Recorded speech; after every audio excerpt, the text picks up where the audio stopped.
Howdy folks, Doc here with Last Best Tool, and today we're going to talk pry bars, and I'm going to primarily stick to the sort of the conventional straight pry bars here versus say the indexing pry bars. I'll cover these in another video, or the rolling head or lady's foot or lady's slipper or kind of alignment pry bars where they're designed to, you know, make two holes line up and then use a rolling head for really precise small motions. Those will be covered later. But we're going to talk about the leverage of these things and the handles through time.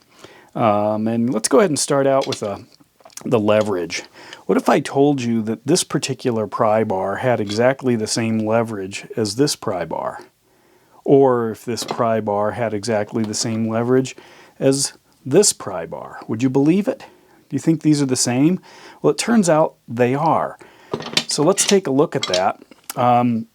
If we take a standard pry bar like this, you can actually calculate the prying force that can be generated in terms of a ratio of how much effort versus how much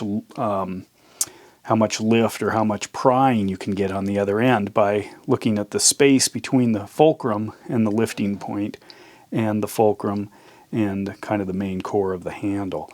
So if I measured this, what I'd end up with is using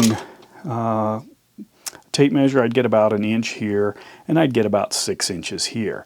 Or basically, you divide the handle length by the lifting length here beyond the fulcrum, kind of the load arm and the effort arm, and I get a 1 to 6. There's 1 inch here. There's 6 inches here. If I take another pry bar like this one, I'll measure this out for you. What I end up with is about a 1.5, or I'm going to do it in centimeters, it might be easier.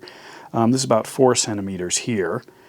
And then if I start the run out to about here, I've got about 24 centimeters.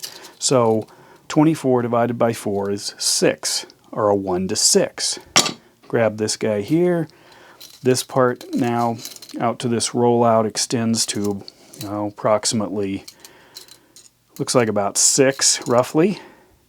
And then if I run this out, I'm running this to approximately 36. So 36 divided by 36 is again 6. So what this does is give me a 1 to 6. I have to go out to the 24-inch pry bar before I actually gain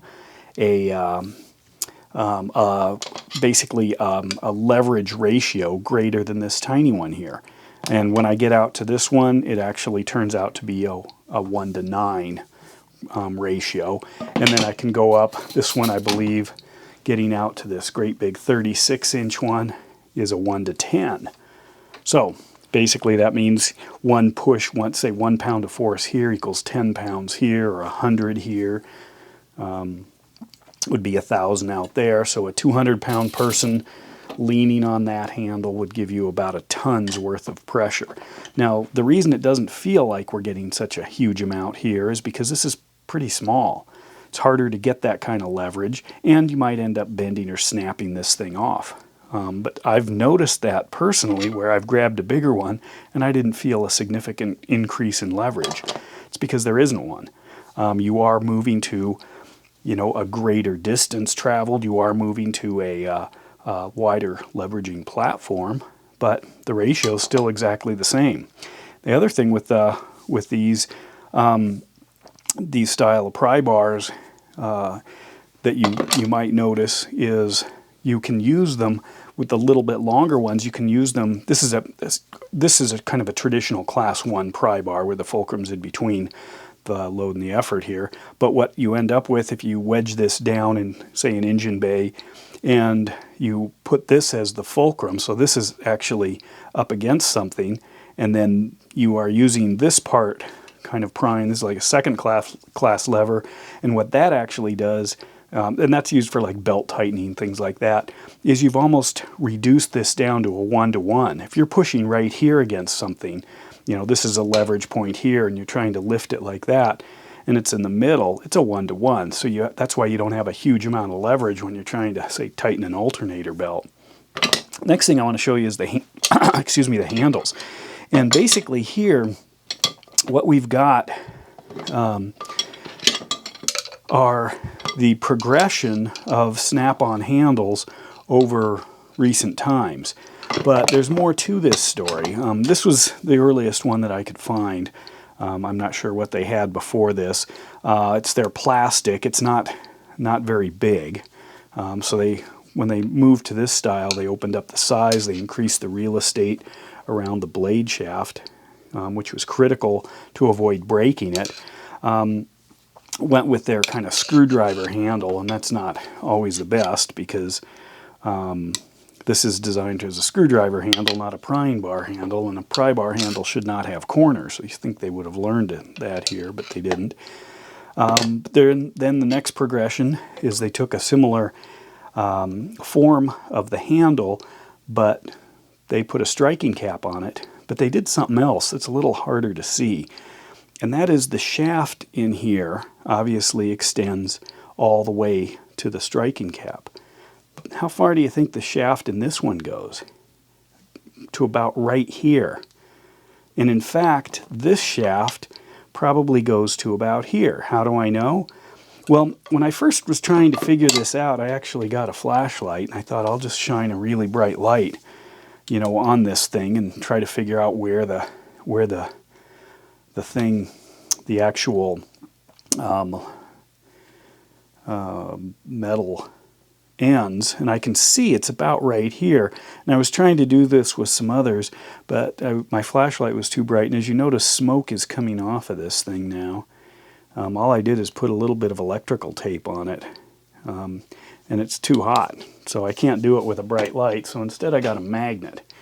So here's a magnet. It sticks to this, and I'd push it out until it drops off, and it's about right in here. And I know from seeing it, I can see it ends about here, but here just rolls out. You can see it somewhere in there. This one, on the other hand, if I push this out, it's still connected, and then falls off right in here. So it probably ends somewhere about there. These, they go all the way out to the end, you can tell. You know, I can just push this magnet back and forth, and same with these striking cap ones, obviously. So it isn't the thickness of the handle. You can see that magnet stays on. So I can tell what's going on inside the handle. This is their latest handle, and I absolutely love this handle because it's round, first of all, which is how a pry bar handle should be. Obviously the striking cap, and they've got these ramps. Basically, they're like guards to keep your hand from sliding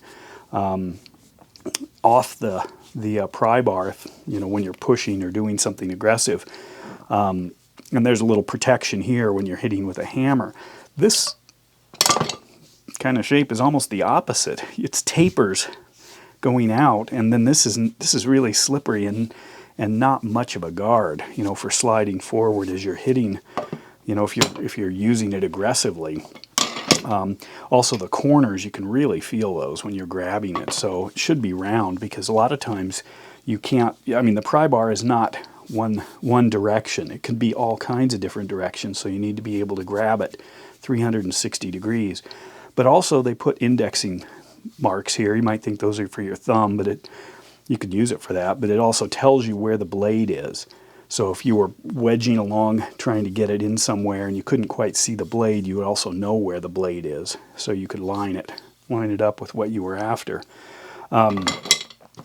Anyway, that's what's up with these pry bars. So it's kind of surprising.